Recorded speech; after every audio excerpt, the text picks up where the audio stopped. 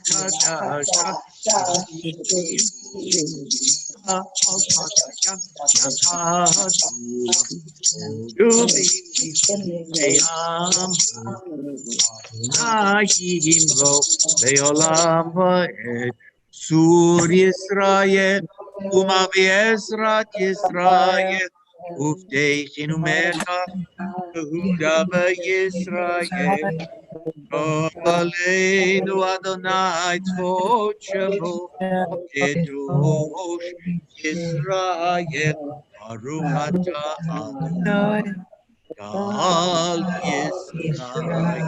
And we rise for the tefillah.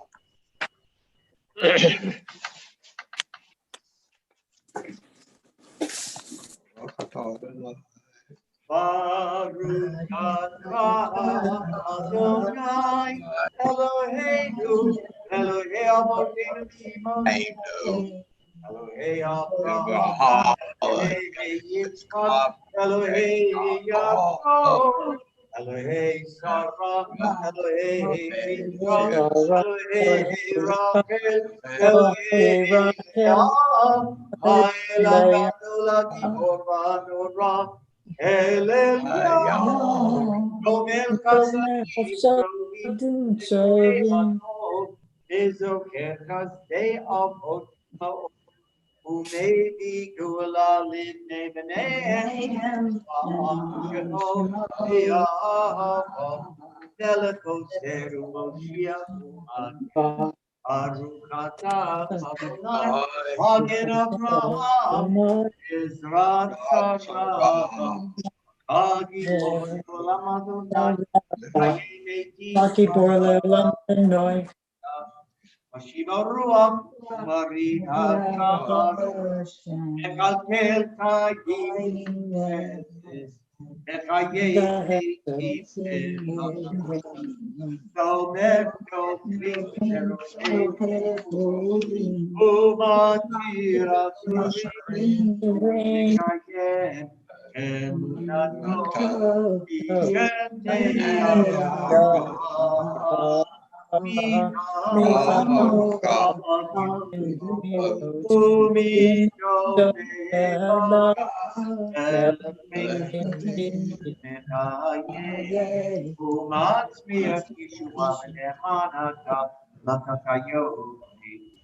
Arukata na ekaye hame yadeshim kabolam kashenima bishimoto bishme malo kakatuba yad nibieta pekorase el seviyamar kadosh kadosh kadosh Adonai tzvot melokula aretz kevodo Adir, Adireno Adonai, Adonenu Ma, Adir Shimcha B'Kula Aretz, Baruch Adonai B'Yitro.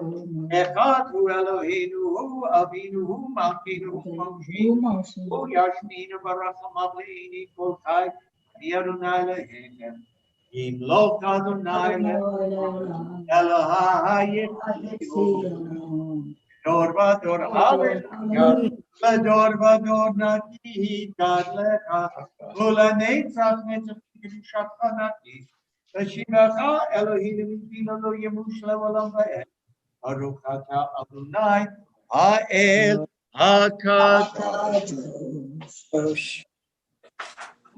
The Shamru on page 150. We didn't do it last night. We were running a little short of time. Shamru B'nei Yisrael Asod et HaShabbat L'Dorotam V'Shamru B'nei Yisrael et HaShabbat Asod et HaShabbat L'Dorotam Olam Beini uvein b'nei Yisrael Oti le'olam Oti le'olam V'shamru b'nei Yisrael et HaShabbat Lazot et HaShabbat L'Dorotam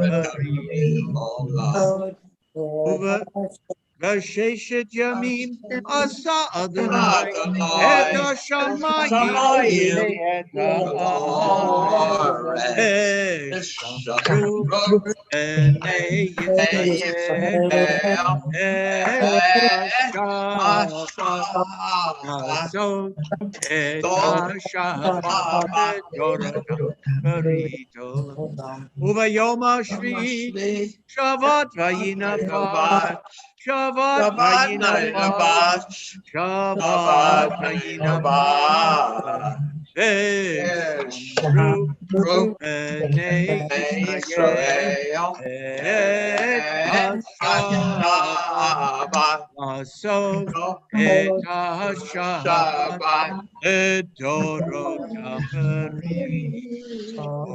Olam. Marlene. Yes, I'm back.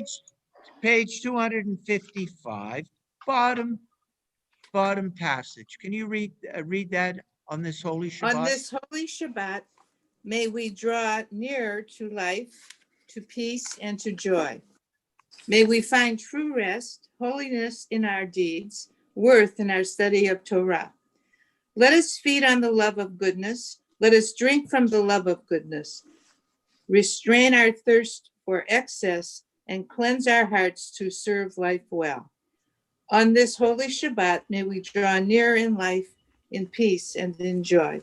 Baruch atah Adonai, she'orcha lebadcha l'tirach navod. Okay, Stanley, Yes. page 259, top of the page. Okay.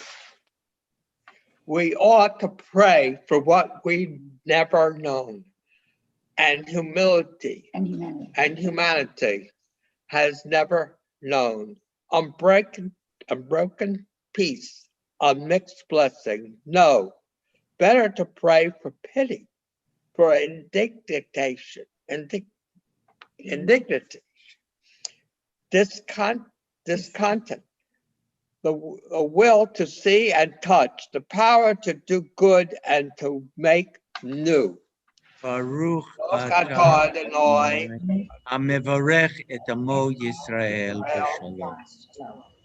Sim shalom tova u'bracha, ken v'chesed v'rachamim aleinu, aleinu, v'al kol Yisrael amecha. Sim shalom tova u'bracha, ken v'chesed v'rachamim aleinu, aleinu, v'al kol Yisrael. V'al kol Yisrael amecha.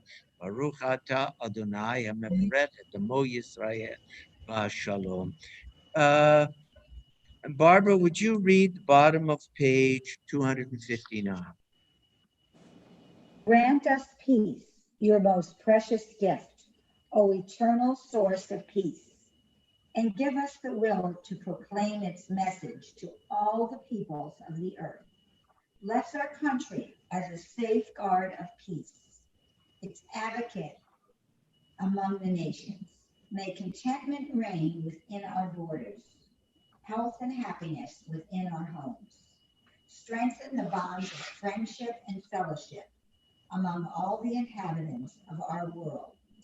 Plant virtue in every soul, and may the love of your name hallow every home and every heart. Praised are you, Adonai, who blesses your people with peace. Baruch atah Adonai, hamavarot et amo Yisrael b'shalom. Amen.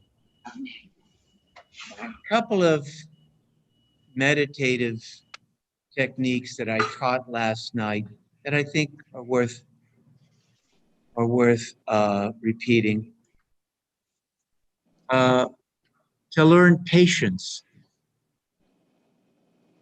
And our patience has really been tried like never before during the last year. We're not Americans, not patient people.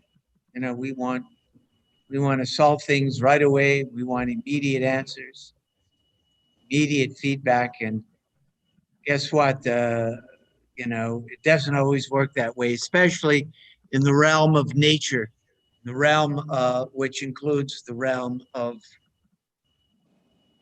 viruses.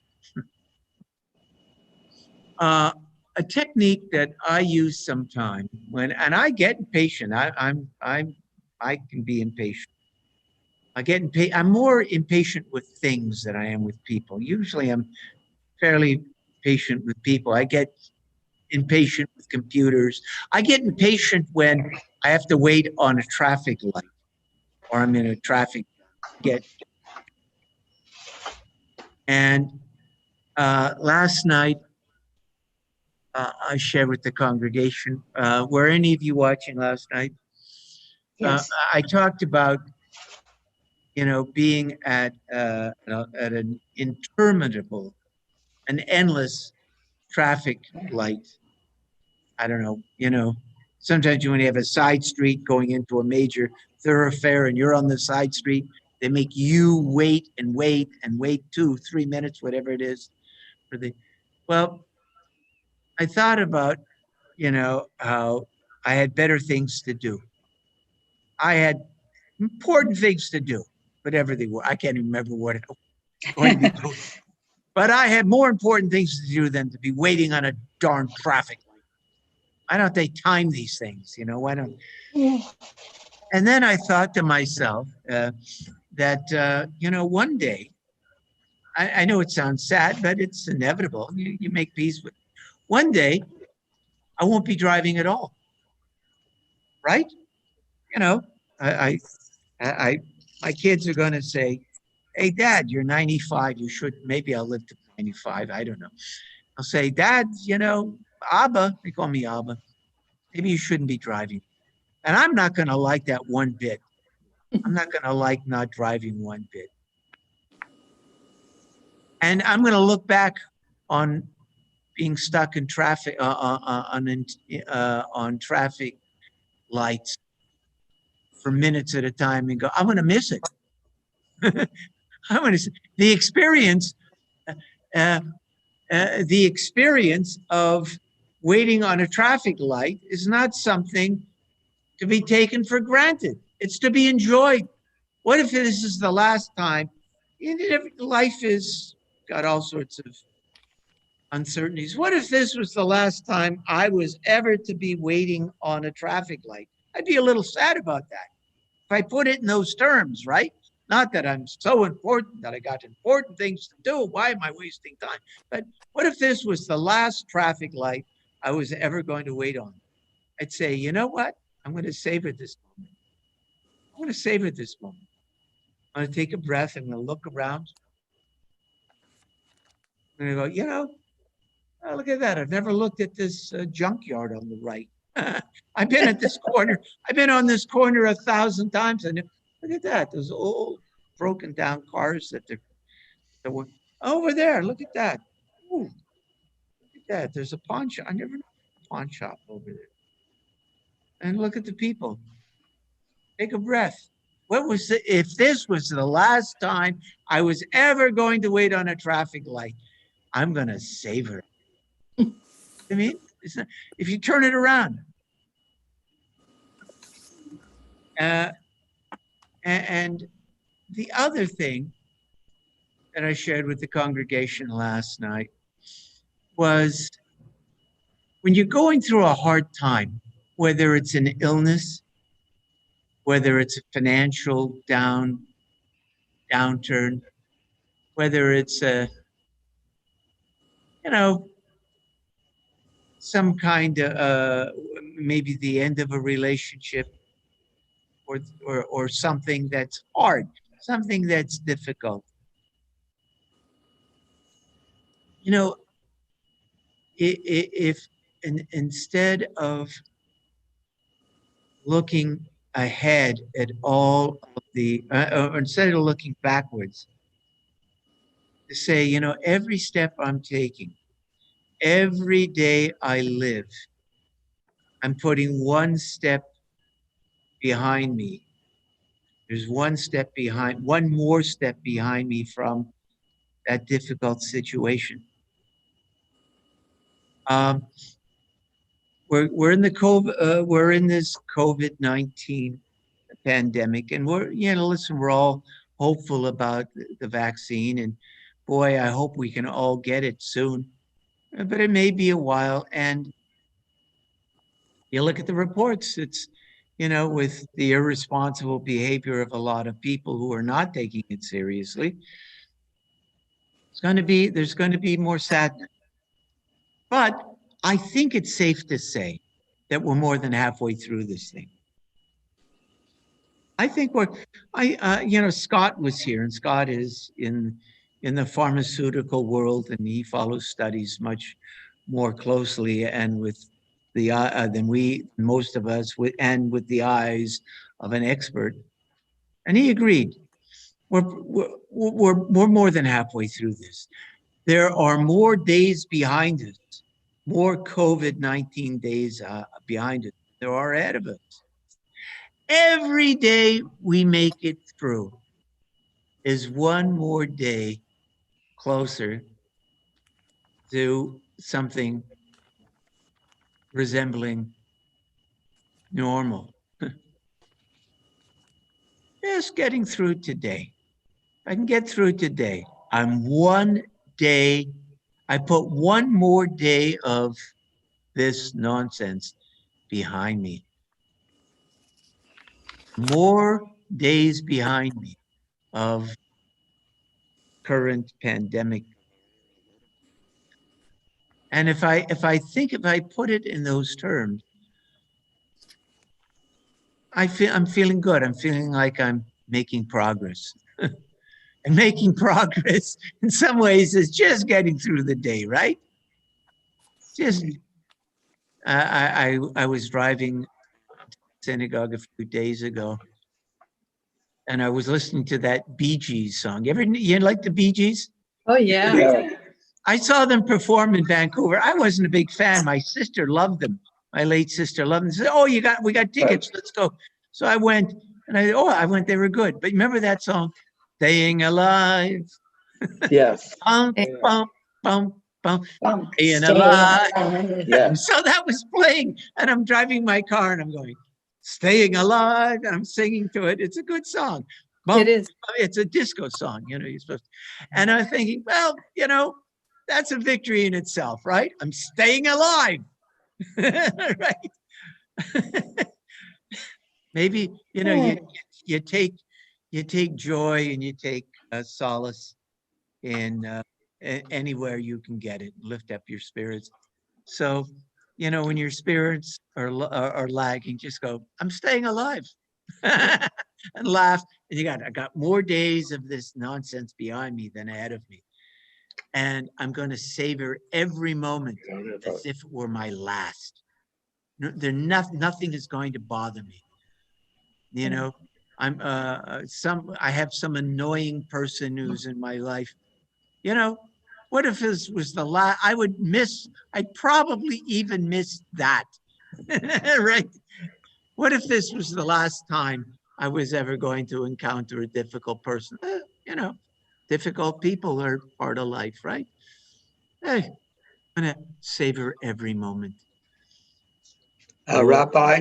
Yes. Rabbi, this has not been said, but I think it has to be said. What's that?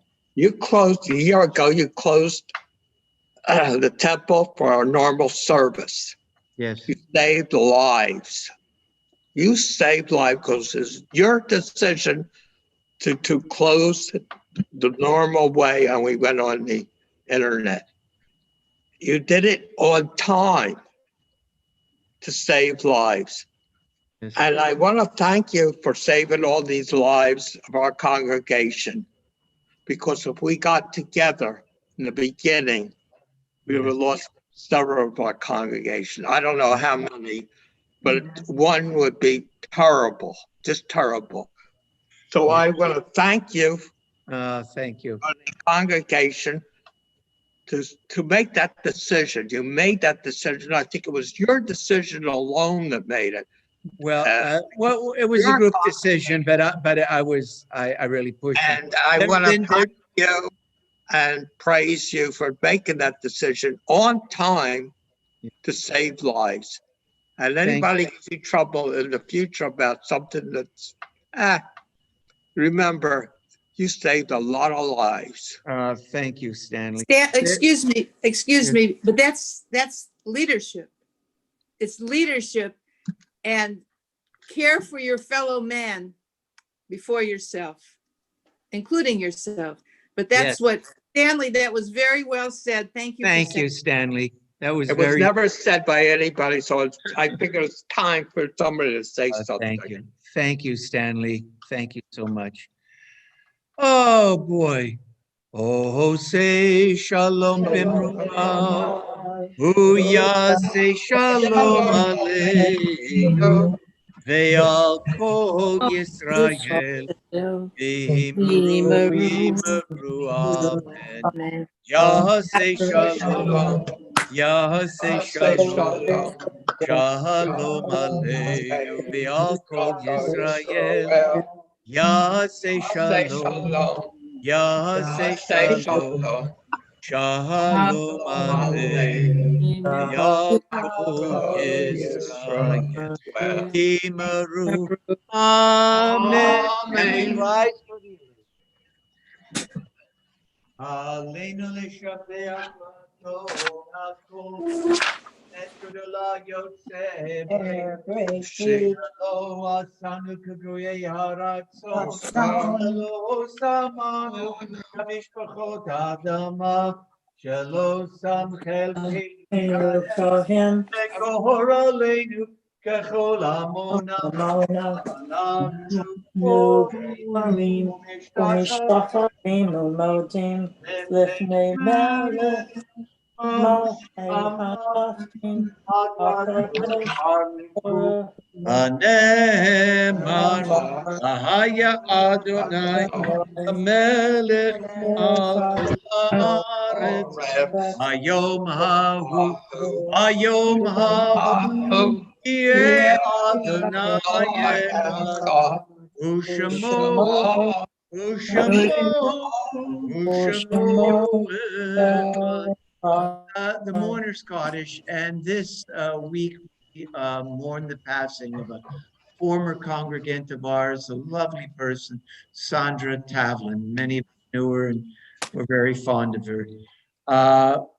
Page 598. Yitgadal v'yitgadash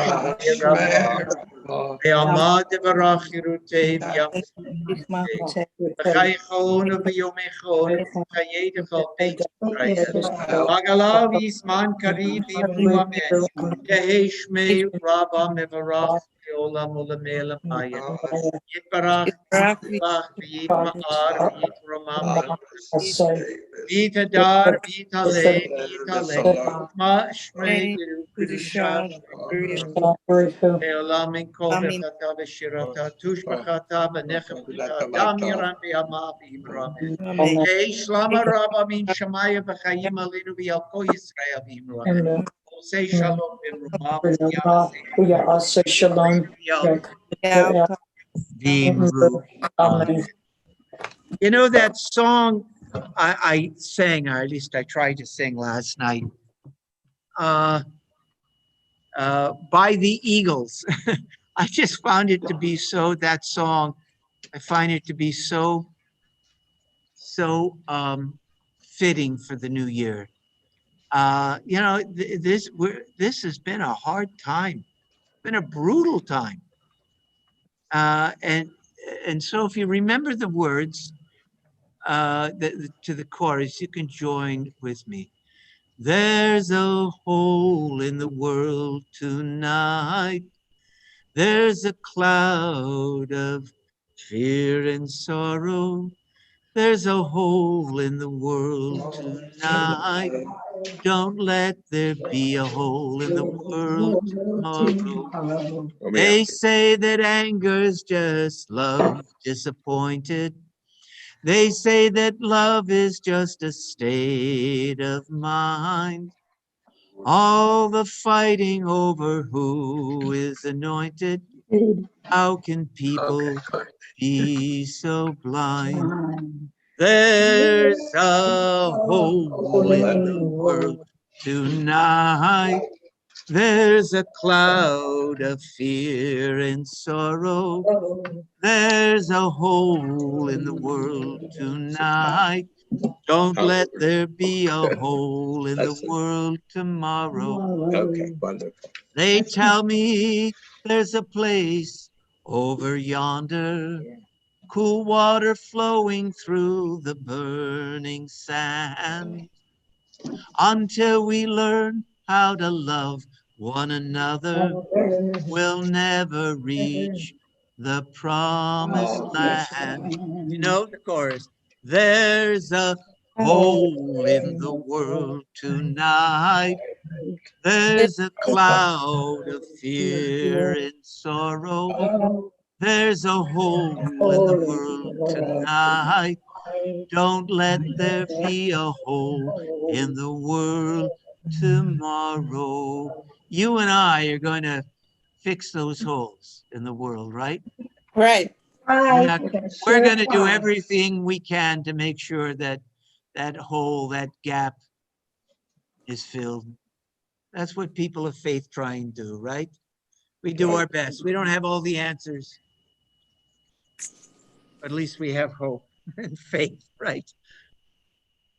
Okay. Yeah, I don't know whether my prayers make any difference, but I can tell you this, as I say in Brooklyn, couldn't hurt. I like it. It's the truth. Couldn't hurt. It couldn't hurt. Right. You know what they say in Cleveland? Go What did they tribe. say in Cleveland? Go tribe. Go Go tribe. Okay. Yeah, I like our tribe, you know. Yeah. I like our tribe. You know, I like other tribes. I have respect for other people's tribes. And I learn from them. But I like my tribe. You're my tribe. You know, I have, you know, I guess we kind of belong to a lot of tribes in America. You belong to the Cleveland tribe, or the, you know, the Boy Scout tribe, or whatever. But, you know, my Jewish tribe is probably my most definitive tribe. Okay, you got your favorite libation? I have a real one this morning. Oh, what do you have? Oh, Bet you think it's coffee. I found a bottle of Bailey's Irish Cream. Ooh, did you bring enough for everyone? I love it. Wear your We mask. only have Kedem grape juice. I always have water, but You know what? When I go to the liquor store, Bailey's is like $18 a bottle. There's another brand. It's Paul, also try have- Costco. Kirkland Irish Cream. yeah, and it's It's like the same. $12. I buy the cheap one. I'm It's not a purist. exactly the same. Yeah, I you do haven't the had same it in thing. years. I I'm know. gonna pick it up. I'm gonna- Bailey's, Come on I over. would have to really be living it up to I buy the cheaper one. I bought all of this stuff in anticipation of my usual year of entertaining, but it showed up this year, so I figured Oh, I we're better gonna start have- using it. So when all I of just this opened it now. So But we're gonna be over at your house when all of this is over. And You we're can't gonna help scare you me. drink all that liquor. can't scare. Baruch atah Adonai Eloheinu melech haolam, borei peri hador. Amen. Tasty. You'll take a snooze this afternoon, Marlene. No, this is it's the first I've had in over a year, and it's really delicious. And you got to use it I up. do want to get it. I'm You going have to. to use it up. I've been having a shot of brandy almost every night. Mm. You know, I like brandy. I like smelling it, and savoring it, holding it in my mouth. Brandy is a nice drink. I don't take brandy, but I like to take a piece of chocolate every night. Well, chocolate. Chocolate's pretty good. Who was it? Ogden Nash or Ferengeti? One of the poets said, "Candy is dandy, but liquor is quicker." Liquor is quicker. I think it was Ogden Nash. Was it Ogden Nash? I feel like. Baruch atah Adonai Eloheinu melech haolam, hamotzi lechem min haaretz. Amen. I don't have any holiday. Here. Oh, thank you. Yum yum.